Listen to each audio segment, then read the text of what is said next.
ડાંગ જિલ્લામાં પ્રાકૃતિક ખેતીને પ્રોત્સાહન આપવા માટે તેમજ વધુને વધુ ખેડૂતો પ્રાકૃતિક ખેતી તરફ વળે તે માટે રાજ્ય સરકાર દ્વારા વિશેષ પ્રયત્નો કરવામાં આવી રહ્યા છે।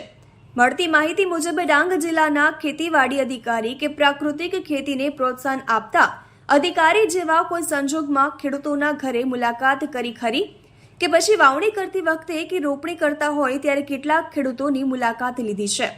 ડાંગ જિલ્લામાં ને ફરતેના બોર્ડરના વિલેજના ગામડાઓ સાથે સંકળાયેલા હોય છે, તો ડાંગ જિલ્લામાં 10% જેટલા પણ પ્રાકૃતિક ખેતી તરફ વળ્યા હશે। બાકીના 90% ખેડૂતો રાસાયણિક ખાતરનો ઉપયોગ કરતા હોય છે તેવી પણ સંભાવના છે।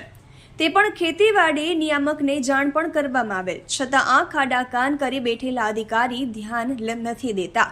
જે વખતે રાસાયણિક ખાતરનો જથ્થો ડાંગમાં ઠલવાતા અધિકારીને જાણ કરવા છતાં ધ્યાને લેવામાં આવ્યું નથી।